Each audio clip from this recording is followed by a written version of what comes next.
Verb के बारे में, तो वर्ब पहले होता क्या है, तो इसका सिंपल वर्ड हो जाता है कि verb is an action word, ठीक है ना, एक्शन वर्ड। ए वर्ब का फिर मैंने डेफिनेशन लॉन्ग में भी लिखवाया, verb is the word used to express some action feelings, है ना, it tells us something about subject in sentence, जो सेंटेंस में सब्जेक्ट है उसके बारे में जो इंफॉर्मेशन देता है वो वर्ब के अंतर्गत में आता है।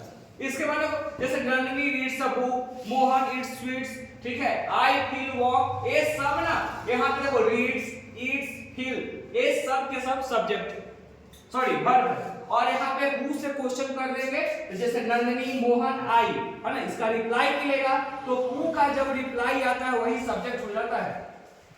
ये देखिए वर्ब को दो मेन भाग, एक भाग को हम लोग बोलते हैं मेन वर्ब और एक है ऑक्सिलरी वर्ब। इसे हम लोग हेल्पिंग वर्ब के नाम से जानते हैं। जब मेन वर्ब है इसको दो भाग में बांटा है, एक फाइनाइट वर्ब, एक non finite verb. Finite verb किसको कहेंगे, तो वैसा वर्ब जहां पे सब्जेक्ट के अकॉर्डिंग, है ना, सब्जेक्ट के अकॉर्डिंग उसमें परिवर्तन आता है उसे हम फाइनाइट कहते हैं, और सब्जेक्ट के अकॉर्डिंग अगर वर्ब में कोई परिवर्तन नहीं है उसे हम नॉन फाइनाइट कहते हैं, ठीक है ना। जैसे यहाँ पे देखो सनी है तो इसके साथ इज का प्रयोग किया है, आई है तो इसके साथ एम का प्रयोग किया है, दे है तो इसके साथ आर का प्रयोग किया है। इसका मतलब एक सब क्या है, फाइनाइट है, लेकिन नॉन फाइनाइट के केस में क्या हो रहा है, ये लिमिटेड वगैरह उसके अंतर्गत में नहीं है। जैसे देखो आई वांट टू लर्न यहाँ है, ही वांट टू लर्न है, दे वांट टू लर्न, ठीक है, दैट्स ऑल।